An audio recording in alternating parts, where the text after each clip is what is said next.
Welcome to Worthy Mother podcast. Today we are circling back to a topic that we've talked about quite a few times here on the podcast because it is a topic that I think most of us need conversation around regularly, and that is people pleasing and perfectionism. Really thinking about the ways that we exist in the world as women and when we become moms, how that can kind of possibly amplify some of those perfectionist and people pleasing tendencies, or even challenge it and make us reconsider if we can actually sustain what we do to ourselves when we are kind of falling into those patterns of perfectionism and people pleasing. Welcome to Worthy Mother podcast.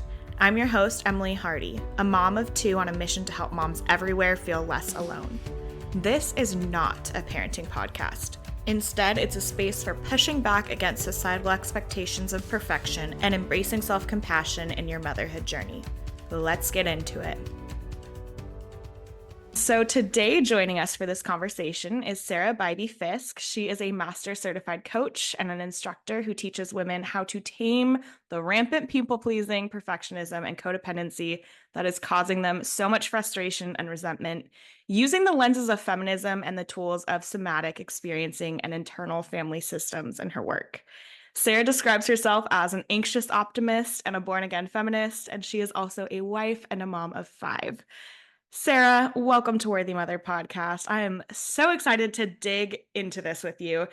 You're somebody who's been on my radar for a bit, and I'm just very interested in your message and the way that you share about these topics. And so I'm really excited to get this opportunity to talk to you. We can lay it all out. Just, dig in. Well, Emily, thank you, first of all, because this is my very most favorite conversation. And the work that I do is 100% autobiographical. And what that means is I was the best people pleaser in the world. It was where I got so much of my value and my worth. It's where I got a lot of the rewards and the pats on the back. I loved to be the person that everybody could count on. I loved to be the person that came through for everybody. I loved to be the one who could do it with no help.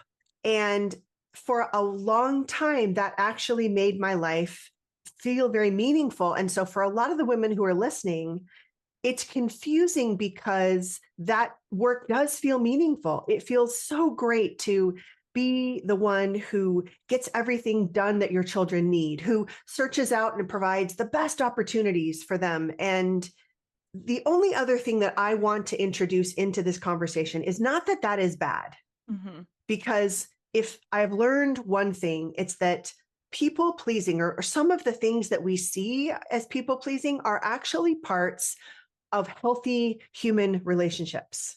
But it's what is driving the behavior that I want to focus on.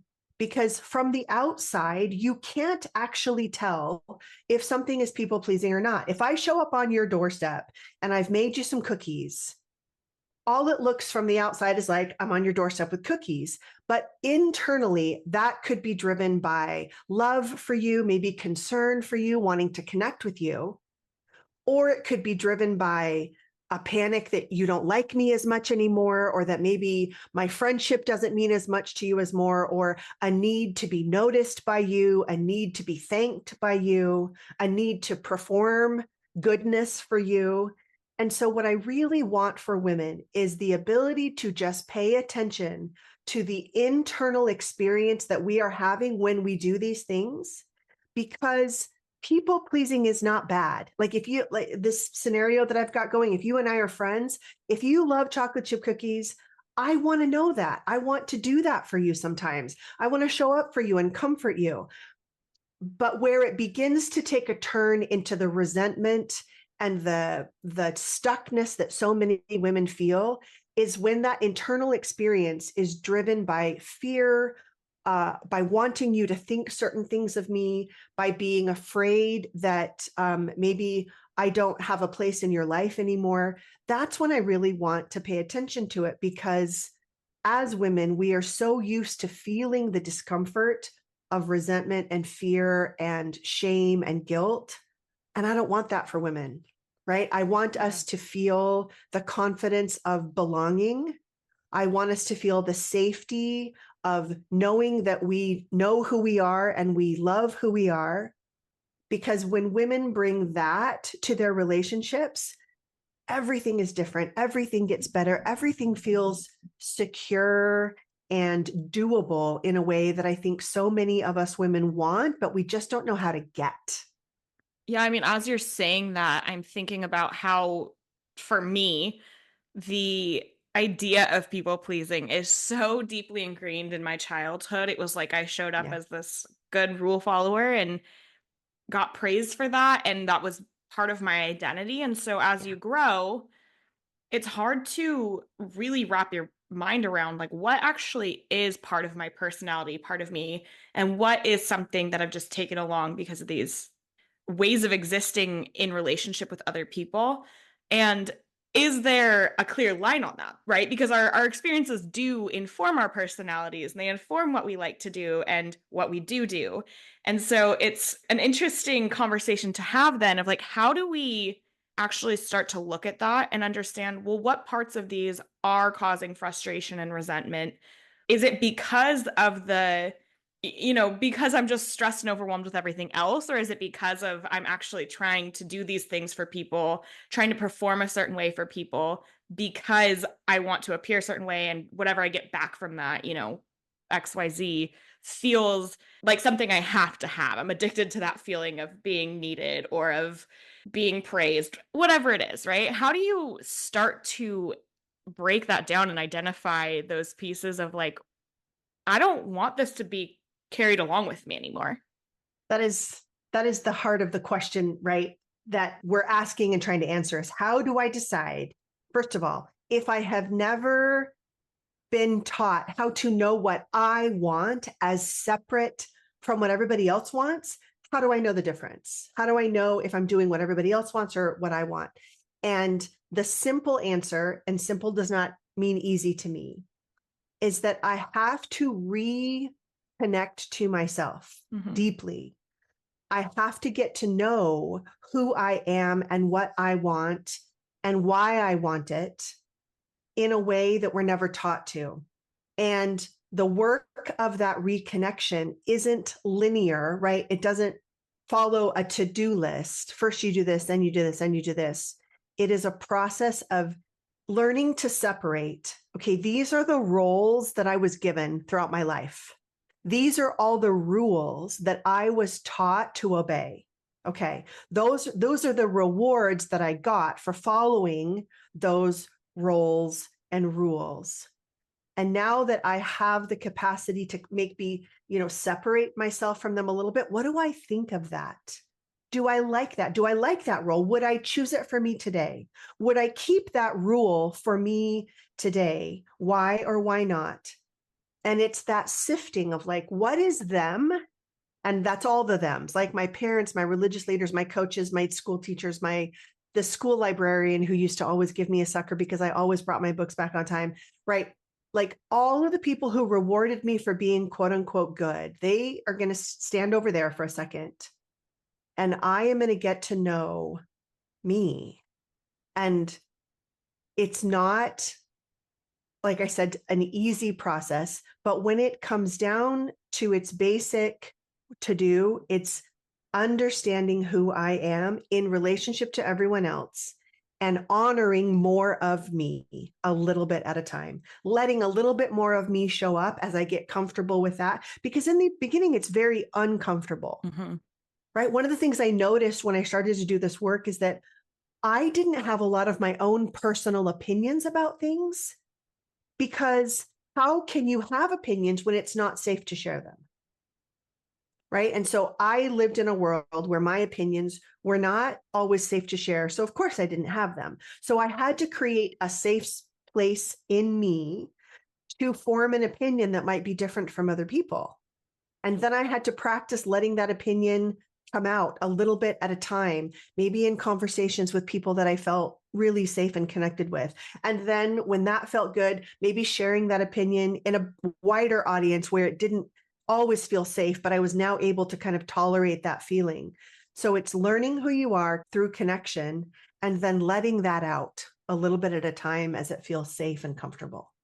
There's such an important point there that it can feel uncomfortable and probably will feel uncomfortable. And then also thinking about how it can actually feel painful in some ways. If you're used to needing, we all need a sense of belonging. We all need to feel like we belong. And so if the easiest way to feel like you fit in is to not share your opinions or whatever it is, or to agree and be liked and, please other people, and you're getting that feedback, you might thrive with that feedback, even though you're suppressing parts of yourself.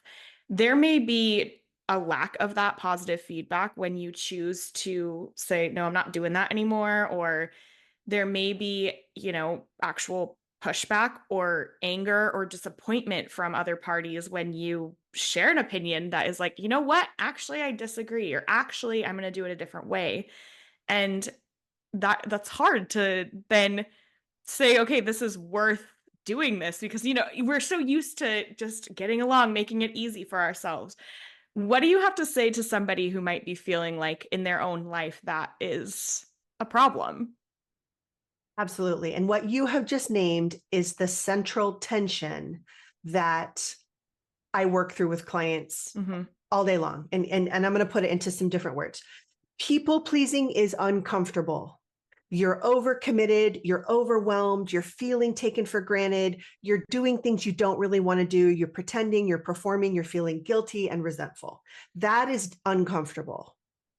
Not people pleasing is also very uncomfortable because now you're worried that people might be thinking of you differently than you want them to. You are standing up for ways that you want to be that other people might not agree with. You're experiencing some of the things you said, that pushback, the disappointment from other people. That is also highly, highly uncomfortable. But the difference is when you are stuck in people pleasing, it guarantees more people pleasing Yeah. because now you are the person who everybody counts on and comes to who can do it without help, right? You are the person who is always going to come through and say yes. When you switch over to learning to tolerate the discomfort of not people pleasing, as difficult as that is the path to freedom. That is the path to empowerment. That is the path to a sovereign life where you do the things you want to do, even when it's helping and serving and giving to other people exactly like you were before, but you're doing them from a place of connectedness to your Mhm. values and not fear of what people will think if you don't. That's when you are able to show up honestly and tell the truth in your relationships in a way that is just, it's not available to you when you're stuck in people pleasing. And so that's why I think it is worth doing this work. I had a friend the other day, she gave me, to me, what is a high compliment. I offered to host a birthday party for her. And she said, I know you're so busy. And also, I know that when you offer to do something, it's because you actually want to. And so I'm going to believe that you want to do this for me. And I was like, absolutely. Absolutely. And that kind of trust in Mhm. my relationships that I don't offer to do things I don't want to do. And my friends and my close family members know that is so valuable because when I say no, I'm not interested in doing that or I don't have time for that, they know that I'm telling the truth all the time. And so ironically, it's also the path to more connection and more vulnerability and deeper trust. Because when we're pretending and performing, that resentment that's kind of just below the surface for a lot of us, we don't hide that as well as we think we do. And so some people are like, Sarah, you said yes, you wanted to do this, but you don't seem quite comfortable with it. Or you, and I'm like, no, no, no, it's fine. It's fine. Yep, I can handle it. Yeah, it's fine. They can tell. Yeah. And it actually prohibits the kind of connection that we want. And so, ironically, not only is not people pleasing the path to more freedom, but it's the path to more connection. Yeah, you get to live authentically as you and true to yourself, which is in itself, yes, might be painful in that transition of like learning to let go and release those patterns, but it will be more fulfilling. You will be making decisions for your life that are more satisfying. And then also that piece of like trust. It really, that Yeah. word trust is so huge. You can develop different levels of authenticity and trust in relationships with people because the things you're choosing to do come from a place of choice and autonomy. And I mean, I just think about like on the receiving end of something, you want somebody to choose you because they want to. You want them to choose to do something kind for you because they want to do something kind for you. We don't want people doing things for us because they feel like they have to or because they're dealing with their own internal thing of like, if I don't do this, I'm not good enough or whatever. Like that's not the foundation of healthy relationships. That's not the foundation of relationships that feel good and fulfilling, right? I think that's a really great picture that you've painted with that. And it's so clear how it's like, yes, this all around is a good thing when you can just ditch these tendencies. Yes. I'd like to just say one thing that I Yeah. think will help though, because when I get someone in front of me, she's usually in her, late 30s, early 40s. I'm 51. I didn't start this work until, maybe 5 years ago. And so there's a lot of judgment that women have for themselves as people pleasers. And it usually sounds something like, why can't I just stop this? I am a 40 whatever, 50 what I'm a full grown woman. What is wrong with me? And where I really love to take that conversation is this. The powers that be, however you believe them to be, whether it's God or whomever, whatever force, set up this world so that babies come into it completely helpless. And a baby's job is to survive. And how they survive is noticing what gets them what they need and what gets them what they don't need. And so a baby cries and somebody comes and changes it or cuddles it, puts it to sleep, gives it some food. And a baby, the first connection that's made is, oh, I do that. I Mhm. cry and someone comes. And so that is the connection of cause and effect that their survival is built on, because it is the job of every baby to win the care and affection of bigger, more capable adults. And they do that by pleasing. Have you ever been in the room with a baby? A baby smiles while all the adults do. Oh my gosh, she's smiling, she's smiling. And baby is like, oh, they like that. And I'm going to do it some more. I'm going to do it some more. I'm going to do it some more. And that is a survival instinct. And so baby grows up, and now there are just more bigger, capable adults to win care from, teachers, community leaders, religious leaders. And so we pick up on the things that get us rewarded and the things that get us punished. I remember sitting with my daughter in church. She was, trying to hit me, and I grabbed her wrist and I said, no. And I pushed her body away from my body. And all the mamas out there, they can guess what happened next, right? She started to cry because she had been punished with distance from my body, with me holding her hand and with the tone of my voice. And she knew that that was not something I wanted her to do. And that's a baby's job, is to pick up and into toddlerhood and childhood and beyond, what gets me rewarded or what ensures my survival, and what gets me punished or what gets me on the outside or disconnected from what I need to survive. And so, Emily, you and I are here because we were good people pleasers. Mhm. We learned how to win the care from those bigger, more capable adults. And so people pleasing is not bad. The problem happens when we are not taught that at some point we need to learn to bring ourselves into that equation as well. Because I'm sure you can remember many times as a child ignoring your own needs to please the big people. And that's the pattern that as adults who can now take care of ourselves, we need to learn to disrupt, because pleasing other people at our own expense, while it is essential for survival when we're young and up until the point when we can really take care of ourselves, it becomes a detriment beyond that. Because now, rather than learning who we are and what we need and how to advocate for ourselves, so much of that time and energy and effort gets spent still pleasing other people. And so we grow into women who don't know who we are, who don't know how to advocate for ourselves, who don't know how to stand up for what we need and want in the world. And that's the dynamic that I'm trying to change. Yeah, and doing it without the level of perfectionism to break free of it completely and say, Absolutely. I'm not a people pleaser anymore. It's like, no, the reasons for it are natural. Like you're saying, it makes sense. And it's nothing to be ashamed of that you Right. carry it on with you because it's like, of course you do. If you've never learned not to do that, and I mean, we can get caught in those kind of circles, those cycles of like, why is this so hard to heal from this? And it's like, wait, that is the whole story, right? That is the whole story is that we need to give ourselves grace. We need to have that compassion and understand that like there's a why behind this that makes sense. There's nothing wrong with me for this, but also I can work to, dismantle some of this conditioning. Both can be Absolutely. true. Yeah. Yes.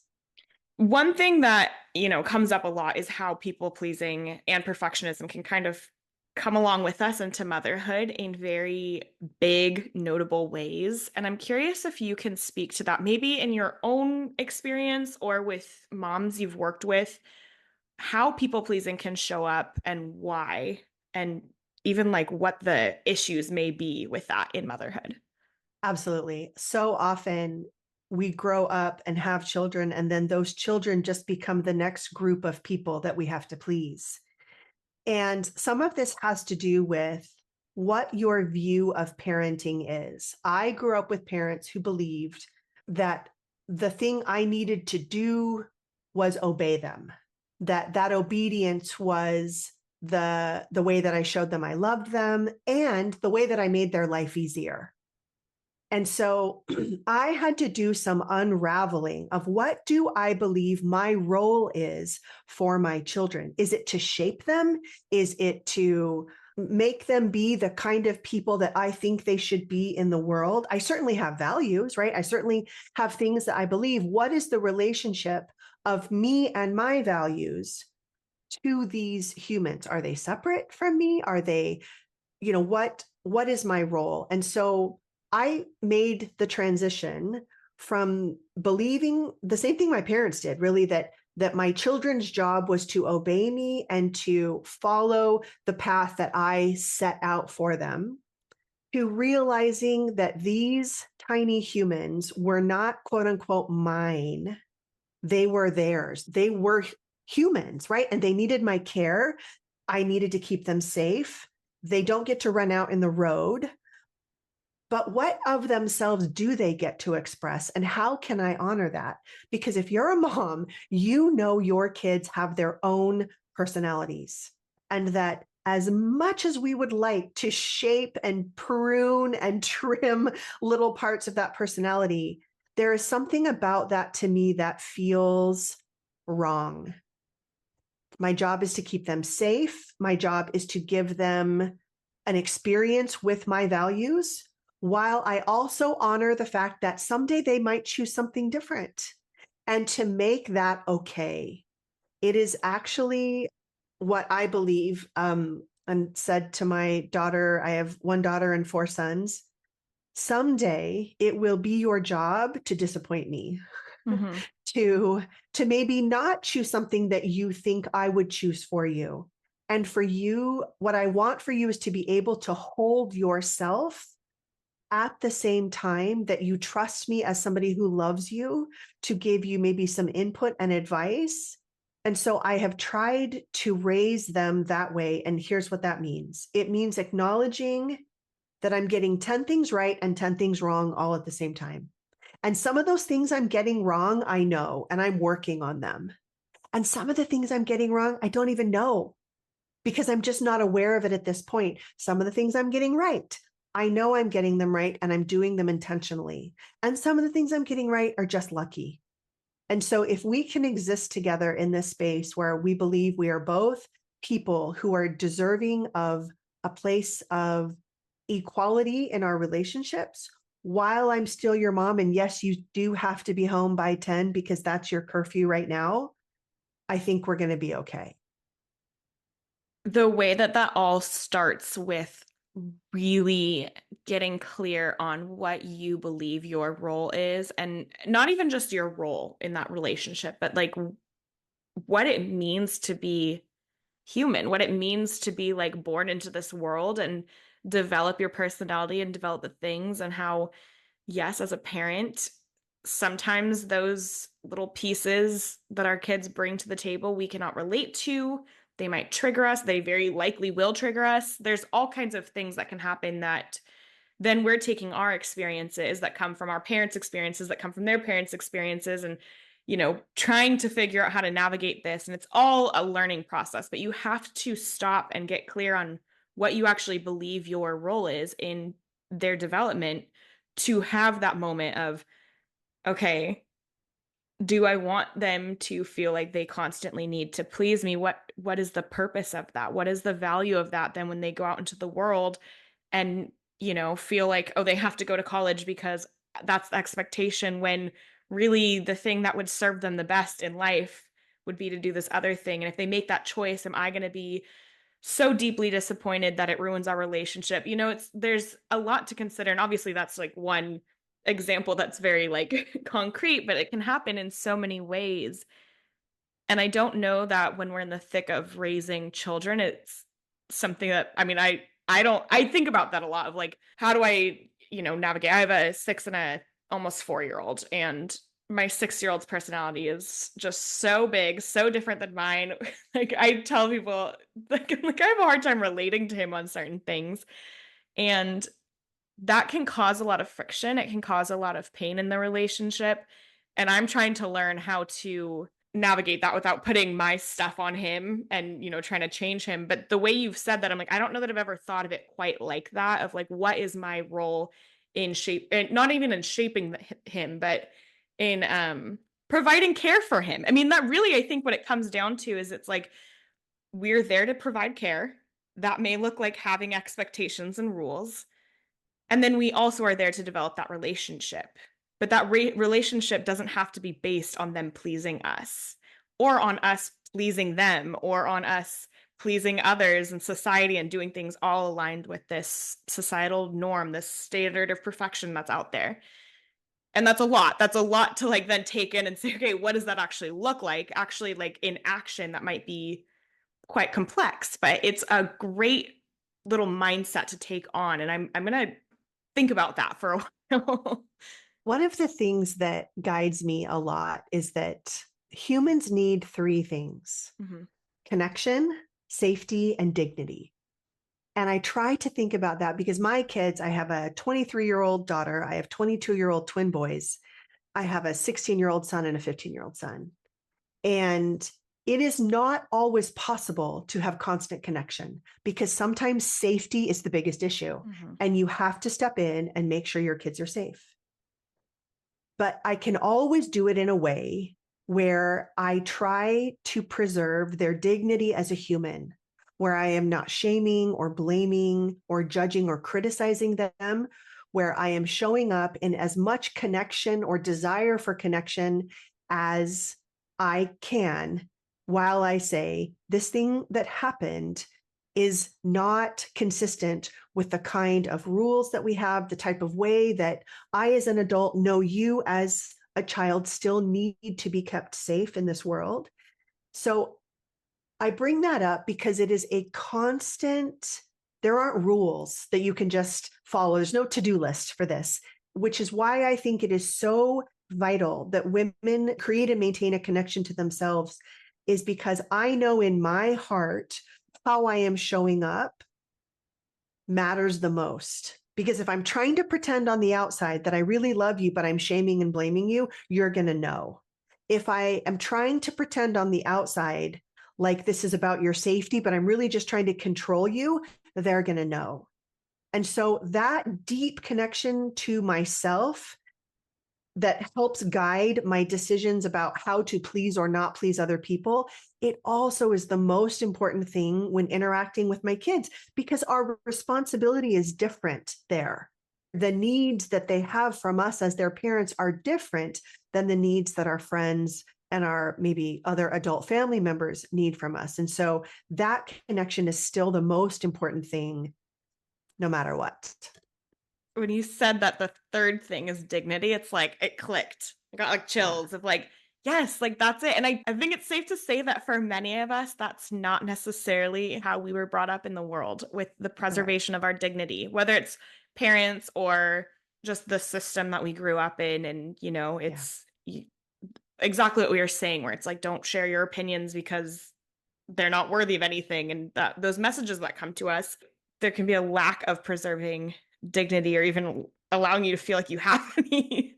And Yeah. so to just like incorporate that in the relationships you have, in any relationship you have, but particularly with your children, it's such a gift to say, yes, your safety is so important. Like that is going to be my number one priority. The connection we have is also very important. We all need connection, but that dignity piece to allow them to be themselves and to be themselves without shame, it's like it makes so much sense. Yeah. And that dignity also for me as a mom means acknowledging to them when I have messed up, Hmm. when I have made a mistake, the same way I would dignify my adult friend with an apology if I've made a mistake or not shown up in a way I want to in our relationship. I dignify the relationship I have with my child when I say, hey, I did not get that right. I am really sorry for the way that I did that. And I'm going to try to be better. What was your experience like during that? How did that feel for you? So that dignity piece, for me, what it means is I still pay attention to connection and safety. Hmm. And I do it from a standpoint of like, you are a sovereign, valuable human, even if you're 5 or 6, whose opinion matters, whose experience matters to me. And you still have to be home by 10, not when you're 6. I would never give a 6 right. But these rules still apply. These rules are still for your safety. Yeah. And I get it if you're upset. I get it if you're mad. I get it if your experience, I know that you're disappointed. And I love you. You're exactly right when you say that it is a complex balancing act, but one that we as mothers are so capable of learning and Hmm. managing. Yeah, and we'll get it wrong. I mean, that's part of it. You'll get it wrong a lot of the time because there's no guidebook to it. It's not like you just follow the steps and you've got this perfect outcome. That's not at all what motherhood is. But if you can approach it with like a mindset of like, this is what's important to me, how massively huge that can be in then making decisions that are more aligned with what you value and what you believe is true about yourself and your children. So, one of the things I'm interested in is how you use your knowledge of internal family systems in your work with recovering perfectionists and people pleasing. Can you just talk a little bit about what that is and what that looks like in the work you do? Yes, this is one of my favorite things to talk about. So, all of us were programmed to be these good girls, right? When we were little. Hmm. And so, every single one of us has a part that is very concerned with what other people think of us. Are we safe? Do they like us? Do we have a place here? Can we get connection? And so, for those of you who might be new to what internal family systems is, it's the idea that we have sub personalities that manage, protect, motivate, and help us. And if you've ever seen the movie Inside Out or Inside Out 2, I guess there's 2 of them now, it's a really fantastic depiction of what some of those parts do for us. And so if you can imagine that you as a little Emily and me as a little Sarah were very, very plugged into what other people wanted from us, and it becomes a fear that we will not please other people, that is the same fear that we live with today, that anxiety, that worry. And so, if you can imagine a little version of you that holds all of that fear, are they going to like me? Am I okay here? The way that we heal our people pleasing is by healing our connection to that little part of us. And here's what it has looked like for me. I literally imagine, I keep a picture on my desk, and I'll show you, of me as a little. I'm holding a little soccer ball in one picture, and on the other one, I'm wearing a dress that I didn't really want to wear that my mom made me. Um, I keep these little versions of me close because whenever I'm feeling afraid or anxious, it's them that are feeling afraid and anxious. And so I can show up as the adult who has resources, who has different skills. I can show up as the adult that they needed back then when they were feeling worried and afraid. I remember specifically coming home one day when this was third grade. I remember it vividly. I know every single one of you listening has experiences like this. I was playing with Cindy Brock and Melanie Hull, and Melanie Hull told me that she wasn't going to play with me anymore, that she and Cindy were going to go be friends. And I was devastated. And I went home to my mom and I told her what had happened. And she said, "Oh, that's okay, honey. You'll find new friends." That's what she was capable of doing. And of course, it was not enough for my little third grade broken heart. And so when I feel the anxiety of whether or not people like me today, when I notice that I'm still anxious about friendships, I can show up as the adult. And I imagine myself taking that little version of me in my arms and saying, "I hear you. I'm right here with you. I know that you're anxious. It's okay. I like you. I'm here with you. I can hear anything you need to tell me."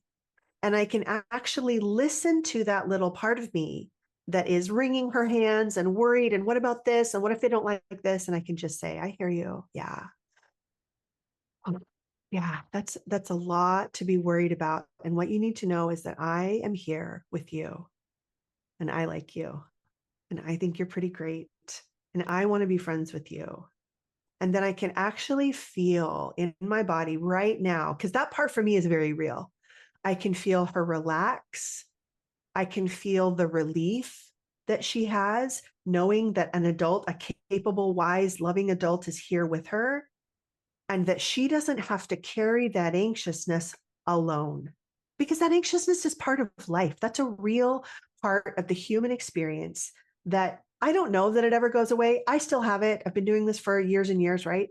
So the best quote unquote fix that I have for that is not to make it go away, but to acknowledge that it's real and that I love her and that I am here with her and that I will hear anything that she has to say anytime she needs to say it. And that's how we move forward as a team in whatever situation that we're in. As you were sharing that, and I'm sure listeners can relate, I had my moments coming forward. And I think there's a lot of validation in that, if that is true of you listening, where it's like there's a lot of these things we carry with us from our childhood, from the different points in our life that we don't necessarily even know how they're manifesting in our lives. And so to acknowledge that there are these moments, these experiences where maybe we were not supported in the way that we needed to be supported. And that may be impacting us still today, but we can support ourselves in that. We can go back in time almost and heal those things. It's real. Like you can do that. You can And heal it that part. actually, you can, and it actually does exactly what you said. It heals the past. Mm-hmm. Because we can't go back. I can't go back and make my mom show up for me the way I wanted her to.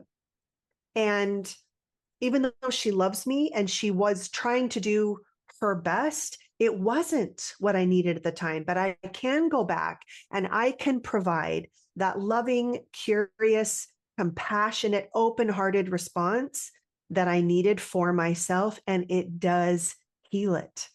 It does. Like full body chills. It's incredible. So I'm imagining that those of you tuning in are probably feeling similar, where it's like, oh, this is, yes, maybe not easy, but there are simple ways to address these kinds of things if we just tune in, if we just really set the intention to acknowledge ourselves and acknowledge our experiences.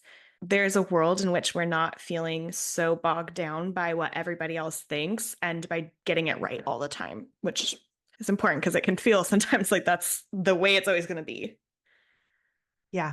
I talk to so many women who don't feel like there is a place for them in Mm-hmm. their lives. Like their life is full of other people and it's full of people that they love. It's full of people that they want to maintain relationships with. And when I talk to women about not people pleasing, they everybody else's needs are here and they are here. So everybody else's needs are more important than theirs and they get priority and they get all the best of their time and energy and then they get the leftovers. And what they think I mean when I say you're not going to people please anymore is this, where their needs and their wants are the only ones in the room and they turn into someone who is mean and someone who is unkind and who's demanding and selfish. And that is not what I'm talking about. I'm talking about this. I'm talking about an equity or an equality where I matter just as much as you matter. And sometimes I pick you and I do what you need and I pay the price for that, but I do it because I know my reasons and I like them. And sometimes I pick me, my needs, because I know my reasons and I like them. And these kinds of, equitable relationships where we are both humans who matter are the most richly rewarding, beautiful relationships. And it doesn't mean that they're free of mistakes. They're free of disappointment. It's just that we hold them in the same way that we hold ourselves, which is with this dedication to being open-hearted and connected, to hearing all parts, and to getting through it together with connection, dignity, and safety. I love it. So powerful. Sara, at the end of these episodes, I really love to zoom in on self-care. I think that there's a lot of noise about self-care out in the world, but I also really believe that moms need to be caring for themselves, just as you said, making sure that we're not just putting ourselves on the back burner and doing everything for everyone else. So I like to highlight that and I like to talk about normalizing that in a sense. And I'd love to know how you care for yourself and if you have any simple advice for moms to make sure that they are caring for themselves regularly. That's such a great question. I, like you, believe that caring for ourselves has to be deeply connected to something that actually renews me and makes me feel better. I am at the age where I'm in perimenopause. It's coming, y'all. Get ready. And what that means is there's a lot of talk about, lifting weights and a type of exercise that really matters. But for me, one of my most important acts of self-care is just walking. I don't know why. There's probably some biological reasons, but my morning walk like returns me to myself. I get to just walk and think. I get to walk and listen to something. And so I gave it up for a little while because I'm like, listen, I don't have time to go for a walk and lift these weights that I'm supposed to be lifting now that I'm in perimenopause, right? But when I gave up that walk, it felt like a loss to me. Mm-hmm. And so I've come back to it, not as an act of like exercising, but as an act of caring for myself. And so I just want everyone listening to think of something that would feel like you actually paid attention to what you need and then doing that for yourself. And for some people, that might be a manicure or a pedicure. I fully understand. And there's no judgment about what that is. The result has to be feeling cared for, feeling like somebody did something just so beautiful and lovely for you. For me, that is walking. Another thing that is for me is telling the truth, even if it's just to myself. Mm-hmm. I have begun to realize that I can't lie to myself anymore about things being okay that aren't okay. And so those are two examples of how I take care of myself. One external, the walking, and one internal, which is just acknowledging that I don't like things that I used to pretend to like. I don't want to do something with my time just because I don't want to do it. And even if I can only tell the truth to myself in the beginning, it opens up the way for me to eventually be able to tell the truth to other people. And I feel like that's one of the most powerful things we can do. Yeah. I mean, that even just telling the truth to yourself, even if in that instance it doesn't come out to others, it can help us even navigate the resentment that might come about and say, you know what? I know that I didn't want to do that. And that's important. That is important to acknowledge. It's important to have the compassion in that and trust yourself. 100%. Such a powerful conversation, Sara. Where can listeners connect with you, learn more about what you do? I have a free Facebook group, which is where I spend most of my time. It's called Stop People Pleasing. So if you search that in Facebook, it'll come up. I also I'm on Instagram and Facebook. So if you Google my name, you'll find me there. But the free Facebook group is where I show up every week for connection and for teaching and coaching. And so if that's of interest to you, I'd love to see you inside. Incredible. And I will link it all in the show notes as well, make it super easy to find. Thank you so much Thank you, for being Emily. here, Sarah. This was awesome. Such a powerful conversation and so many nuggets that I'll be taking away with me. And I'm sure listeners will probably feel the same. Thank you for the conversation, Emily. It's my favorite thing to do. Oh, amazing. Thank you for tuning in. You are worthy, Mama.